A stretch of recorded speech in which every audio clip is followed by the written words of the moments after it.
Change management. We're going to look in this lesson the process of change management in an organization. So let's go ahead and get started. When you implement a new system or a change to a current system, you're affecting a lot of people, system, and processes. This could ultimately interfere with production and operation times. So any changes made need to be outlined and detailed perfectly, not to cause problems. Change management is the process often found in large corporations and industries where they may have regulatory requirements. The main reason for a change management process is to standardize the methods used in the company to handle changes. Whenever a change to a process is proposed, a change management document is drafted. This document will be used throughout the change management process to evaluate the impact to the business continuity of the organization. Now, the documented business processes. First, you're going to have a rollback plan.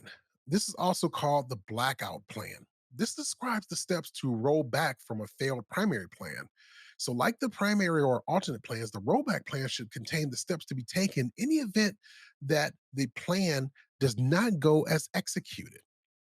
Also, you may want to conduct sandbox testing. Sandbox testing is extremely useful when you want to test a change before placing it into production. The use of a sandbox testing environment allows you to hone your process for the proposed change while observing the potential issues or problems that may arise. Also, you're going to have a responsible staff member. This staff member, their job is to oversee this process. They can answer questions about the process. If there are changes to the process or changes that affect the process, this person will be the point of contact person that will have all the information. The change management process goes like this. First, you're going to have the request form, and this begins with a request form as far as what the proposed change is. Some of the information found on this request form is preliminary. Their information will be expanded upon as the request form transitions into the change control document. Now, things that's going to be on this form is going to be the purpose of the change. Of course, the most important, the reason for the change management process for it to start. This process is going to cover everything that's involved with the change. Why the change is done, why the change is proposed, what the effects are going to be, and so forth. Scope of the change. The scope of the change details how many systems the proposed change will affect. Um, in this section of the change management, you're going to make sure you document which systems the proposed change will affect, the number of systems that will affect, the number of people that will affect, whether it's going to be indirectly or directly. And of course, the date and time of the change. This is going to include the proposed date and time of the change and how long the change will take. The affected systems and impact. Information needed to evaluate the change. Who will the change affect? What IT resources, business units, customers, etc. What will the change affect? Systems, sites, processes.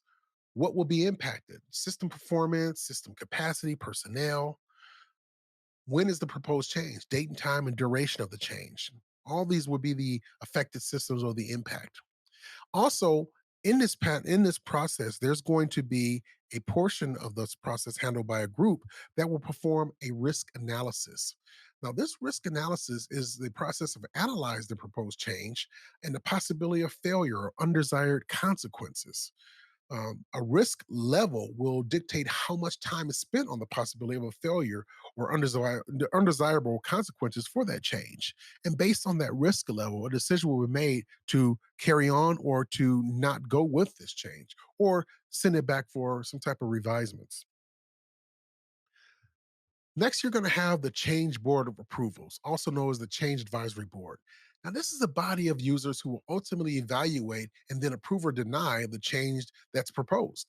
The goal of the Change Advisory Board is to evaluate the proposed changes in order to reduce the impact on the day to day operations of the organization.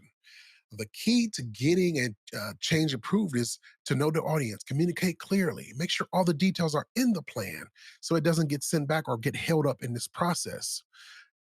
The change of board of approvals may vary depending on the organization.